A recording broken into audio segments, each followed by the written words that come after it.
Hello guys, welcome to the Nirman academy. कैसे हो आप सब? दोस्तों, सुबह के 5 बज चुके हैं। यह टाइम हमारा करंट अफेयर्स का है। तो ज़्यादा टाइम वेस्ट ना करते हुए चलिए सीधे चलते हैं अपने करंट अफेयर्स की तरफ। उससे पहले दोस्तों मैं आपसे बोलना चाहूँगा कि आप वीडियो पूरा देखें, क्योंकि आपके लिए एक-एक क्वेश्चन बहुत इंपॉर्टेंट है। हमने सिर्फ उन क्वेश्चंस को ही रखा है जो कि आज के एग्ज़ाम के पॉइंट ऑफ व्यू से काफ़ी इंपॉर्टेंट हो सकते हैं। तो ज़्यादा टाइम वेस्ट ना करते हुए चलिए चलते सीधे क्वेश्चन की तरफ। तो हमारा पहला क्वेश्चन है कि हाल ही में किस देश ने हैनान प्रांत के दक्षिण द्वीप से एक अंतरिक्ष rocket the long March 5V को सफलतापूर्वक लॉन्च किया है? ठीक है, तो इसका सही आंसर है चाइना। अब इसके बारे में थोड़ा सा देख लेते हैं कि ये चाइना का एक अंतरिक्ष कार्यक्रम है। ठीक है, ये वर्ष 2022 तक चीन एक स्थायी अंतरिक्ष स्टेशन का संचालन करने तथा चंद्रमा पर 6 सदस्यों को एक टल के भेजने की योजना बना रहा है। ठीक है, आप जैसा आप सबको पता होगा कि अब तक की जो यूएस जो चंद्रमा पर भेजा गया है सफलतापूर्वक किसी भी इंसान को, तो वो यूएसए ने भेजा है।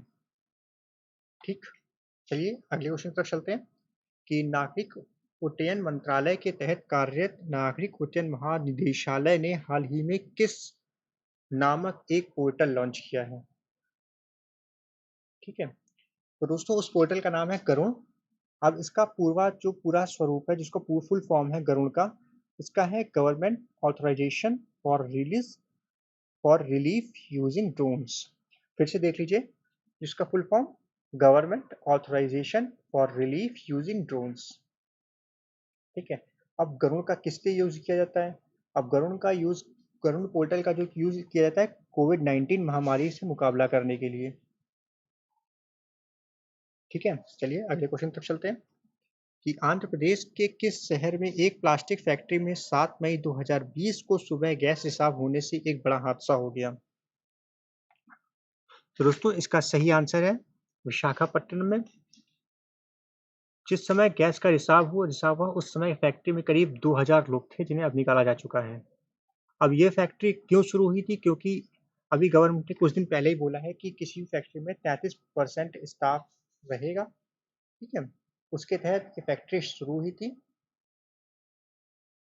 तो आंध्र प्रदेश के जो मंत्री हैं एमजी रेड्डी, इन्होंने बताया कि फैक्ट्री में गैस रिसाव के बाद लॉकडाउन की प्रक्रिया तुरंत शुरू कर दी गई थी। और अभी इसी पर आपको हमारा एक वीडियो मिल जाएगा थोड़ी देर पहले ही।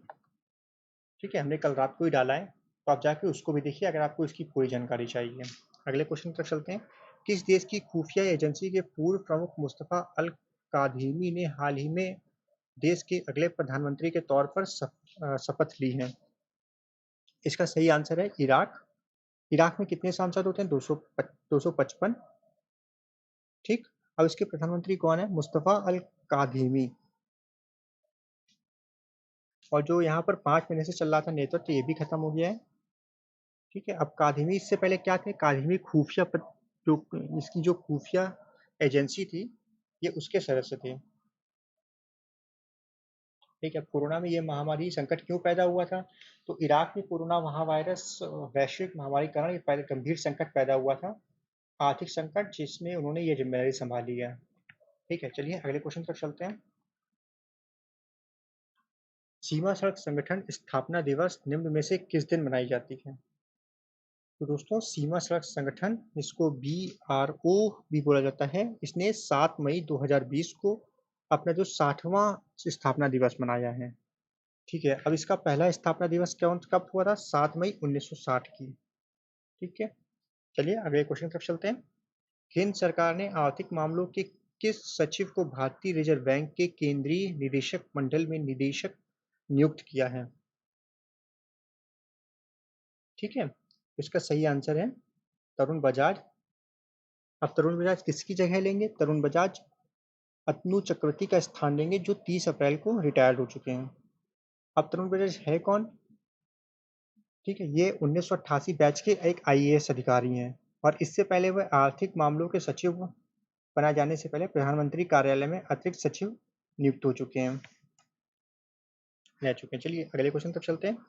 किस राज्य सरकार ने हाल ही में कोरोना वायरस को फैलने से रोकने के लिए लगाए गए लॉकडाउन के कारण परेशान लोगों को राहत देने के लिए 1610 करोड़ का राहत पैकेज की घोषणा की है? तो इसका सही आंसर है कर्नाटक। अब देख लीजिए, कर्नाटक सरकार ने किसानों, लघु, कुटीर एवं मध्यम उपक्रमों का बनाने वालों के लिए राहत पैकेज का ऐलान किया है। अब इसके तहत कर्नाटक सरकार ने 11% आबकारी तथा उत्पादक शुल्क वृद्धि की घोषणा की है, जो बजट में घोषित 6% की वृद्धि के अतिरिक्त है। सरकार ने उनकी समस्याओं को समझते हुए फसल के नुकसान के लिए 25,000 रुपये प्रति हेक्टेयर मुआवजा देने की भी घोषणा की है।